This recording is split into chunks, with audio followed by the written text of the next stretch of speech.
You're on. Okay, thank you. Welcome to the Business and Economic Development Committee. It is Monday, June 17th at 5:15. Around the table, we have Councillor Trumbull, Councillor Dean, Councillor Fish, Councillor Fournier. We have Councillor Leonard, Council Chair Pelletier, Councillor Schaefer, and I'm Sue Hawes. We also have our Community Development Director, Ann Krieg is here. We have a short agenda, but really exciting items, so stick with us. Item one. Ready? The fair. The first item is a check-in from folks for the fair. Come on up.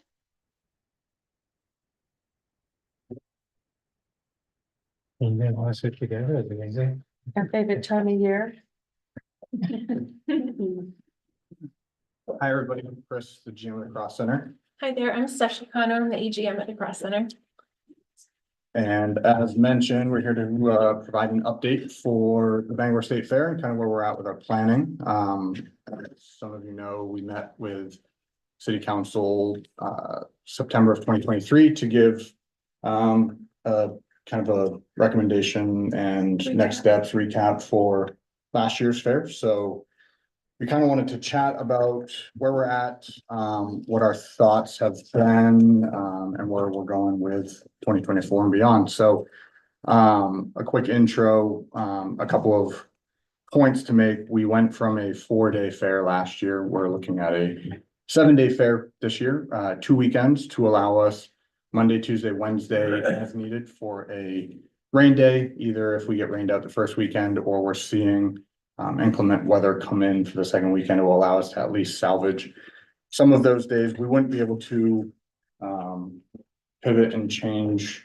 the scheduling, kind of what we have. I think you folks have it in the packet, but the schedule that we have currently for the fair would unfortunately be impacted, but it will at least allow us to make up and grab those days. We're looking at similar pricing to last year with a gate pricing, $10 to $15, depending on the day, depending on what's going on in the grandstand, really drives that. And what we're looking at is wristband days every day of the fair. So an unlimited ride wristband will be available. Plus, for those that are only going to be there for a few hours, maybe grab some ride tickets, depending on what they're looking for.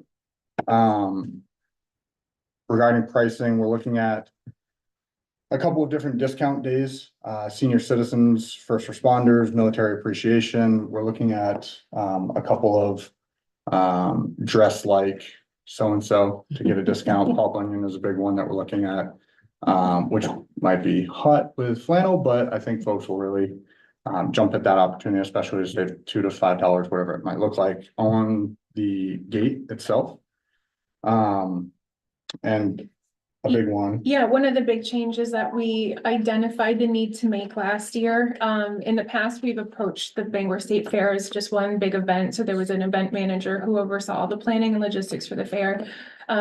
We understand that it's much too large of an event to have it rest on one person's shoulders. So one of the changes this year is that we created subcommittees with various different duties that have been planning all year. So since the close of last year's fair, we had a post-event recap. We started meeting at least monthly, each subcommittee, and then as a larger group, all of the committee heads. And we've been meeting all year long to really get ahead of our planning process for the fair this year. So we feel like we're in a much better place, much more comfortable place, feeling really excited about the product. Okay. And those committees were discussed in that September meeting, and those are the bullets that we have in this update. So what we'll do now is we'll jump right into it. So one of the main committees was the community engagement and demographic capture. So what we wanted to do here was really drive the community involvement. So a big piece of that for us just so happens to be volunteers, and as we need them for things like our parking operation. So 2 high schools in the area, John Baptist High School and Bangor Christian, they both play at the venue during their basketball season. So we took an opportunity to reach out to them and enlist their folks to help with our parking operation, and they'll receive 10% of whatever we generate there. Another thing we're going to actually try this year, bring back for a second year, is the car show. And this is really an opportunity for us to grab a lot of the local car enthusiasts and bring them in. We're seeing a big uptick in that. We actually have a car show next month, as well, right ahead of the fair. And a big piece to this portion is the dunk tank. So really what we're gonna try to do here is enlist a lot of the local folks, the local celebrities. And 100% of anything that's paid for here would go to a local charitable organization. We're thinking of, Old Town Yeah. Animal Orphanage for that one. So as Chris mentioned, with the community engagement, we're just recognizing that over the years, we've probably lost a lot of the larger demographic in the community. And we really want the fair to feel like a fun place, an exciting place for everyone to come and find something to do. So our effort this year is to really kind of re-engage with the entire community. And this is one big piece of it. and the next item is the food and beverage committee. So what we mean by this is the in-house food and beverage. So the operation from the Cross Center specifically, not the food vendors that would come with the fair and go from spot to spot. So and we'll touch on this a little bit later, but the opportunity for us to create a food truck alley jumped out. We had a couple of food trucks last year. There's the growing theme of the food trucks in this area. There's a lot of food truck festivals that are happening. So we jumped on that opportunity and we really grew that space. With that, the idea is that we'll have a stage in that area, which will have some of the local live entertainment, some of the other small attractions that we've got to play at the fair. But it will also be a beer garden for our folks to actually enjoy an adult beverage while enjoying some local live entertainment. There'll be a stronger focus on signage for our food and beverage areas this year. And we want to offer the kid-friendly menu. We'll have a new kid zone for this that will actually land somewhere down closer to the facility and help kind of create that flow from the midway down over the hill to the building where we have agriculture. And with that, we'll have a kids zone space, a kids zone tent, a kids zone stage. But really our focus here is what can we do to grow our food and beverage operation in this space. Next is the midway. As we discussed in 2023, the idea was that we were going to move away from Smokies. Unfortunately, we're not. And the biggest reason there is the company that we were looking at going with wanted to push all of the fairs to go smaller days, a couple of days of the fair, less rides, but really nothing else changes. So the price stays the same, everything stays the same. And what they were looking to do is take their rides, divide them amongst multiple spots and generate equal revenue over everything. So it just didn't sit right with us. One of the things we talked with Smokies about was making sure that we had an adequate number of rides, making sure that we knew what those rides were going to be, giving us some control and some protection in the contract. So there's penalties if they're less than the rides that they need to be. Making sure that there's communication between Smokies and the venue. As Sasha mentioned, we went with subcommittees. Last year, it was one person trying to control a lot of the stuff and a lot of the conversation communication fell through the cracks. We're going to encourage them to use our existing Pepsi agreement, which lands at the venue. So what a lot of folks were doing was bringing in outside products. It was really impacting our relationship with Pepsi. But they were also going to local stores and buying a bunch of product and reaping the benefits of that. The big piece that comes with this is layout, making sure that we have a bigger control over how the footprint is. Last year, one side of the midway looked like I-95, the other side looked like a one-way street. So it was really creating a lot of bottleneck spaces, a lot of congestion where we really couldn't move through. A lot of the vendors weren't really getting patrons next to them. And making sure that the Smokies brings ATMs for patrons. Last year they did not. As we've discussed in the past, we are cashless for most of our events, but the Bangor State Fair is not one of them. We still recognize the desire for some of the patrons to pay with cash. Our vendors were accepting cash, and cards, but Smokies was only accepting cash and there was no way for them to grab cash. So They're fixing that. They're bringing ATMs this year. We obviously have the ATMs inside the facility as well. And creating as mentioned, a kid zone with kid rides down closer to the building, to help create that flow. And we've tried that before in the past when it was Fiesta shows, and it didn't work for a variety of reasons. I think, porta potties, no food. It was really a couple of rides down there and nothing to keep people, Nothing to really Yeah. connect the spaces. But we're rectifying that by utilizing our restrooms that are inside the building, which they'll have access to because of agriculture. But we're also going to have a real kid intensive menu in our kid areas. So hoping that that will kind of check all the boxes. And the last point I'm gonna talk about before I pass over to Stasha is the grandstand. So, we're bringing back demolition derbies ×2. So, those were our biggest draws during the fair. And one of the things that we're doing this year is we're actually taking it in-house. So instead of paying $12,000 for 2 demolition derbies, we're paying $6,000 and we're doing 2 demolition derbies. So we're working with, a couple of folks in the local area, that have, knowledge and the capability to do this style of event. They worked, the demolition derbies at Speedway 95.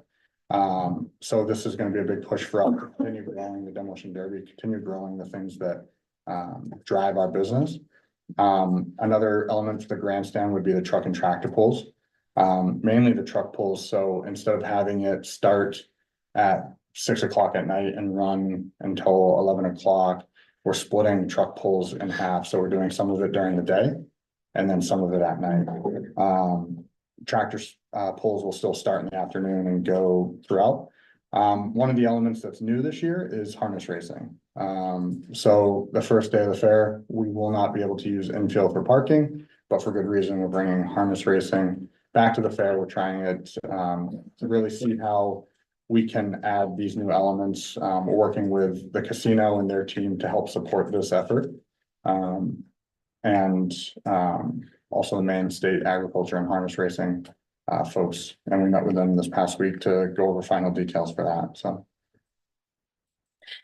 So as for local entertainment, we have 3 entertainment stages this year. The main food and beverage tent is gonna be our main or A stage, but we're actually gonna be calling that one the Penobscot stage. We've just now named them. Our B stage, which is gonna be inside of the food truck alley area, that's gonna be Kenduskeag stage. And then the stage that's in the kid zone is gonna be the Chickadee stage, which I think is a great name. We're really excited to have 15 bands lined up, but we're still possibly adding a few more, but 15 main bands, which we're very excited to bring to the Bangor State Fair. We have a lot of kid themed attractions that will be on the Chickadee stage and within that kid zone area of the fair. Some other attractions that we're either bringing back or bringing in for the first time include the Axe Women of Maine, and they'll be doing demonstrations. We have wrestling for the first weekend. We have Nature Nick, who is going to bring some exotic animals. We have Michael Griffin Escapes, who will be there for the full run of the fair. He's like an escape magician type artist. Let's see, Flying High Dog, that's a Frisbee dog attraction. We have Flippin' Out Trampoline, which is like a high intensity kind of trampoline acrobat type show. And then we have Moose Mania, which is going to be a monster truck that's going to be giving rides on the first weekend as well. So some of the attractions that are going to be for the kid area will be Silver Circus. They're like roaming magicians and face painters, things like that. Party Palooga. We have Frogtown Mountain Puppeteers, which is a great puppeteer company out of the island, I think they're from Bar Harbor area. Yeah, so that's what we have going on in the kid zone and then overall attractions.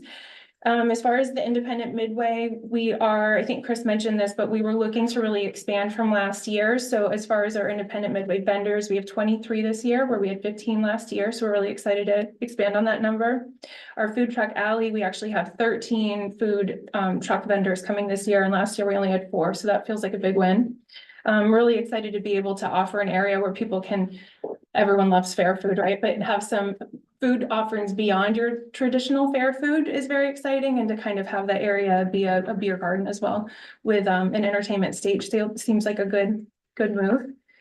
And then as far as agriculture, we were able to, I feel like last year, starting back up with the agriculture after not having it for a while was a great reintroduction as far as bringing back the people that would normally have participated. I think that everyone felt really good about having ag back last year and having it in the arena. Seemed like a really good fit. So because that performed well last year, we're actually gonna have more commodities this year. The longer schedule obviously helped with that as well. Inside the arena, we're gonna be offering more ag-related demonstrations and actually 2 movie nights for our ag folks, but that will be open to all patrons as well. So think agriculture themed movies like Babe or Charlotte's Web, something like that. So that was a lot, but that's kind of where we're at with the fair. In the packet, there's our full weekend as it currently stands. We're still working through some of the scheduling, still adding. We've had to shift, I think, some of the stuff just to allow, the patrons to go to all of the exciting attractions instead of trying to choose one over the other. But we're working through those details now, and I think early July we'll have a final schedule that will be on the BangorStateFair.com website. Questions, comment? Yeah, I just wanted to say, I really appreciated the after action report that you guys disseminated into the information here. It gave me a really good insight as to, hey, what worked, what didn't work, what can we improve upon, and I don't really have anything to add. I was just I really like it when we have after action reports that are done, and then we use that for planning for future events. So thank you for your due diligence on that. The only question I have is who's do you know who's wrestling coming up? Who's the heel coming up? I don't even. I don't know any of the names. Yeah, it's the same company that was there last year, and they had one of the bigger draws of all of the attractions. So, Oh yeah, it was fun. yeah, so we took an opportunity to not only bring them back, but I think they're here for a total of 4 days, 4 Oh, shows. So, really? Oh, that's yeah, fantastic. so, we're excited about it. They're excited. No, great job, guys. Really appreciate the hard work. Thank you. Councilor Campbell? No, just a quick question. At first, it sounds like a great plan. I think we listened, got feedback and tweaked it to, I think it sounds like a great plan. My question is, the Monday, Tuesday, Wednesday, where the Midway is shut down, once it's already set in place, do you lose money if you open those days? Is there's not worth, open while it's already set up anyway?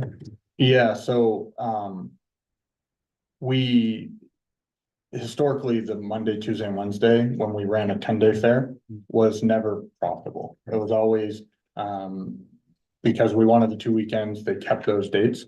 I don't know if you necessarily lose money, but you certainly are putting yourself in a position to not be as profitable as you could. Because all of our staffing, you never know who's gonna show up. You never know if it's gonna be 100 people or 10,000 people. So, we would still have the same amount of staffing. The ride Midway operator will still need to pay for their staffing to operate the rides. One of the things that will be happening during that 3-day stretch is agriculture being completely changed over to the new commodities. So it allows us to have those off days to really reset, pivot, and come back and be able to advertise it as 2 separate weekends. But again, if we had to use the Monday, Tuesday, and Wednesday, because we're seeing the rain and the weather, it allows us to at least grab that. As everybody knows, last year, the Friday that we had, so it was a Thursday through Sunday. Friday is where we spent the most amount of our production and attraction budget on an event, and it rained. And thankfully, we made up for it on Saturday and Sunday. But we only had about 1,200 people on that Friday. So that really impacts our thought process behind this and making sure that we can at least grab those days back if we need to. Yes. Any other questions, comments? Councilor Fish? This was the first year, is it that you had subcommittees or had other committees to help? And Yeah. I wondered, what were these committees and, how did you delegate and how do you, congratulations, because it's definitely a better use of time and energy. you. And helps things to be more productive. But what committees have you established and how could you see them improving moving forward where this was your first year? Yeah, so when we did our post-event wrap-up last year, we kind of identified what would be the major committees that should be in place. So I think we have them listed here, which I'm going to refer to, just because I won't be able to think off the top of my head. I know that we had an entertainment committee. Is it the last page? Okay, we had an entertainment committee, we had a parking committee. We had a food and beverage committee. We had, the Gates Committee with ticketing and gates. We had a grandstand committee, thank you. Community involvement, safety, staffing. We just recognized that each one of these was important enough and a large enough of a job that it really needed a whole committee behind it with a person in charge of making sure that the conversations were taking place and on schedule. So it really did help us to approach the fair differently this year as far as just being ahead of things and not feeling kind of sideswiped by, oh, it's coming up in a month and we better get to work. Good, thank you. Any other questions, comments? Nicely done. Appreciate it. Thank you. Yes, we are Thank too. you. Thanks. Okay, next on the agenda, we have the housing production study. And Yes, we have folks from HR&A Advisors and, Sarah, I assume you're starting? Yes, absolutely. Alright. And I need to check if I have the ability to share my screen. It looks like I may. There we go. Okay. Hi, I'm Sarah Kirk. I'm a principal with HR&A Advisors. I'm really pleased to be working with the city on a housing study, of basically a study of the housing market and working with city staff to identify some implementable tools to address housing needs in Bangor. So just wanted to briefly introduce ourselves, talk a little bit about the work that we're doing and hear briefly from you all about sort of priorities for this housing study. So HR&A Advisors is a real estate and economic development consulting firm. I'm Sarah Kirk, as I mentioned. I'm the project manager for this effort. Philip Cash, who leads the affordable housing and housing more broadly practice at HR&A, unfortunately had a conflict today, so he had to miss the meeting. And I'm joined by Sophie Danish, who's also on our team. We recently completed some work with the state of Maine to build dashboards for every community in the state. And so already have done a fair amount of work to understand kind of statewide housing trends. And, you know, in our practice, we work everything from housing strategies to putting together transactions for housing. And in the middle, we also help to design the policies and programs that we often are recommending on the housing strategy side. So I think this project really straddles between strategy and program, where we're really trying to think about not just what are the strategies that are going to help meet the needs that Bangor has for its residents and for providing suitable housing, but also what are the specific steps and the specific tools that are going to really have that impact and make sure that it's implementable.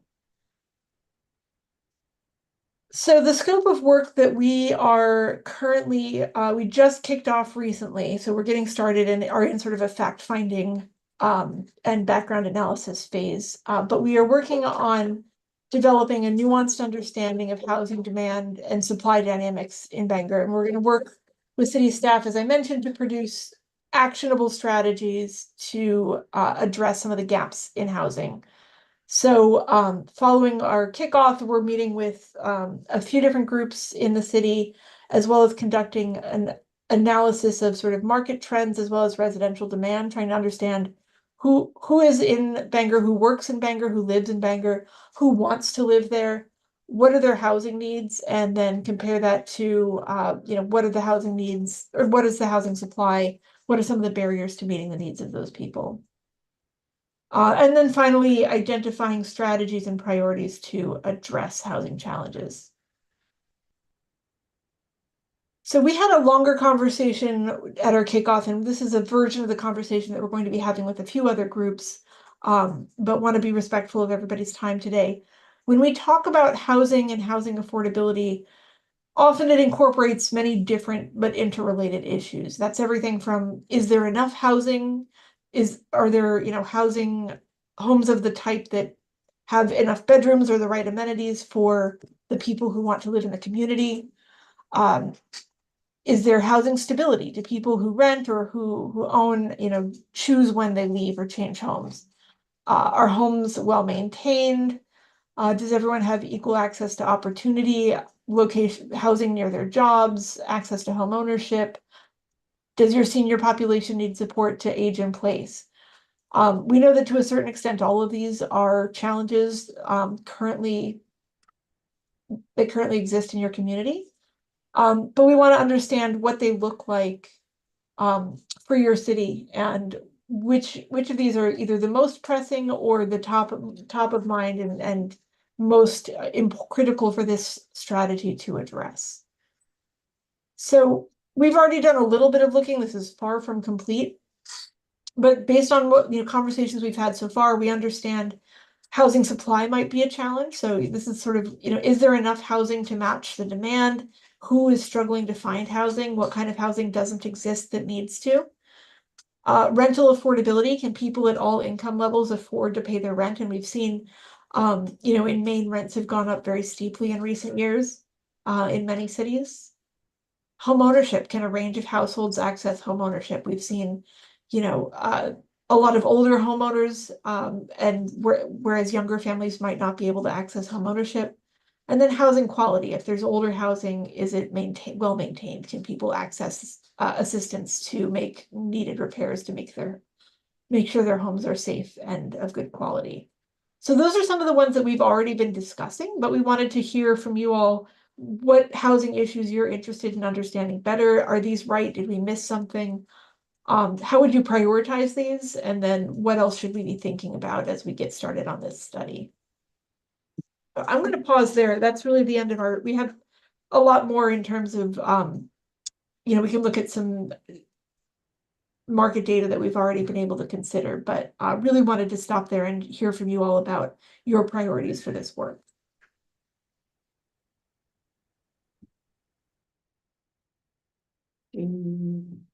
Anybody? Council Fish? Did we have a presentation a few months ago where am I right with this group that we talked about our priorities and the missing middle and our unhoused but our primary objective was about that missing middle and I think there were specific groups. I'd like to know exactly what specific places or groups are they working with to pull the data? Where do they get their data, especially when it's unique to Bangor? And when we met a few months ago, I don't know, I think I was maybe expecting an update from the project having already been sort of started. So I'm a little surprised that they're asking kind of the same questions we got a few months ago. So I guess there's, the same information and I have the same question. Where are you getting your data and how are you going to make sure that it's accurate to specifically address Bangor's needs? Absolutely. And sorry, Andy, do you want to, I can address briefly and then if you have an update and so go ahead. Kyle has been assembling some of the data that we have that we've already given them. And then of course the things, like the readily available data that they've been using, but they can, I'll have them specifically go over what other things are. Yeah, and I will say we did just kick off this project. I understand there were conversations that happened previously as part of this effort. So I apologize if some of this is feeling redundant. And we'll certainly, talk to the folks who were present for that meeting and make sure that we're downloading information from them as well. But we are, the start of the project was delayed a little bit. So now we're at a point of doing some initial outreach to other groups. And we are working with the team and others to identify exactly who those groups are that we need to be talking to. We sent a stakeholder list last week and are working to identify exactly, which are the organizations, who are the groups that we should be meeting with to hear from about some of these things. In terms of data, as Anne mentioned, we are looking at sort of broadly available, data from the American Community Survey, from Zillow, as well as from CoStar Commercial Listing Service. We understand that those data sources don't always do a good job of capturing the certain parts of the market. And so we are supplementing that with, we're going to be interviewing developers, real estate brokers, and others in the area who can help us get a closer view of actual market trends that we might not be able to discern from the data as well. And then, of course, continuing to come back and fact check as we go. So what is the expected timeline now for completion of this project? Because I shared the same understanding as Councillor Fish. I thought we were going to be well underway at this point and we were going to be close to done. My concern about the timing is that we only have until the end of the year to obligate the remainder of our ARPA funds. And if we don't get the results of this housing production study for weeks or months, it's going to limit the amount of time that we have to decide what to do with those funds. Okay, that's helpful context. I mean, we are working on, a time frame of 4 or 5 months starting last month. So I think, but if we need to be changing our approach in order to make sure that we're meeting that ARPA obligation deadline, then that's absolutely something that we can do. Okay. Councillor Dean? I believe there was discussion at the last meeting about using the MLS. And you said that you really weren't going to be using the MLS listing. That's And right. Councillor Fish does have some expertise there, and she had offered perhaps using her expertise to help with this. Would that facilitate a faster result? If, excuse me, if somebody has access to MLS data, then yes, that would absolutely be something that we would be happy to look at and analyze, and would provide another layer of information about the housing market. That would absolutely be helpful if somebody's able to send us that. Councillor Leonard? And I don't know if you forwarded the information that we received when we had information given to us regarding what type of housing we really need to focus on. I can't remember what exactly that meeting was, but it focused on Gen Z individuals and workforce housing, smaller bits of housing supply. I don't know if that specific data is going to help you out, if that can expedite your research, but in general, I think anything associated with what is the mean and or median income of Bangor as well is going to also very much help where our focus is going to be in the study. But I do concur with Councillor Pelletier. We do need to get this underway relatively soon, and we already kind of know where our priorities are going to be for this housing production study anyway. But anyway, I won't reiterate more, but we already know that workforce housing supply, and rental issues are going to be priority concerns just based on previous conversations we've had before. Okay. And that, I mean, that does sound like what we've heard already, so that's helpful to have that reiterated. And again, I'm sorry, I apologize that I did not have the context about the ARPA consideration. So, we can absolutely, with those main issues in mind, we can start working on strategies kind of in parallel with the market analysis and use that kind of to true up and confirm as we go, rather than sort of focusing on market findings first and then transitioning to a series of conversations around priority strategies. Councillor Fish? And again, the multiple listing service with about 800 licensed agents in the greater Bangor area, and over 95% of transactions going through the MLS. I think the data and the statistics and the way they calculate the statistics could be very helpful. And as far as the commercial end of that, of multi-units on the investment, as far as subsidized housing, and with the investors, the commercial local realtors and agencies would probably also have a great deal of great information, and very much I kind of gave them the heads up, and then I think they've been kind of expecting some reach out And Yeah. that data, I think, would be very accurate and very useful and helpful and probably help expedite. Yeah, that was on the list for stakeholders. Yeah. And what would be reasonable for the next discussion that we have about this?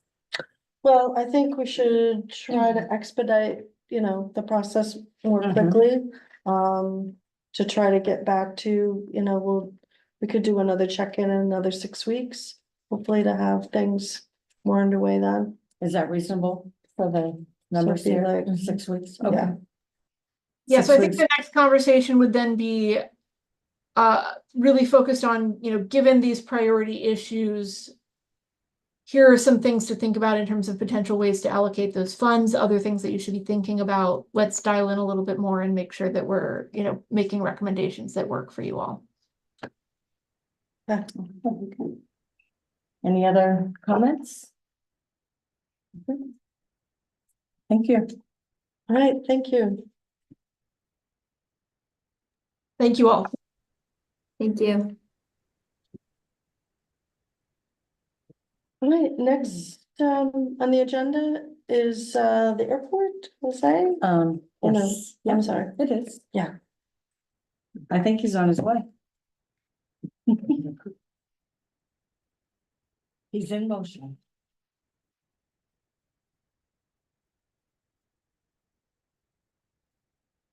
Hello, everyone. This is Vedra with the airport. We do want to just, both of them are the same. So it's the renewal agreements that we have with both Uber and Lyft. There's no change to the terms, exactly what we had in the past. And it's an extension for another year with the agreement that we have with both, With no changes. with no changes. That needs a motion, I assume. Yeah. I move we accept the terms for Uber and Lyft. I said it. It's been moved and seconded. Is there any objection? I see none. Thank you. Do we have anything else on the agenda? No. All right, that being said, we are going to adjourn the Business and Economic Development Committee. Stay tuned, infrastructure is next.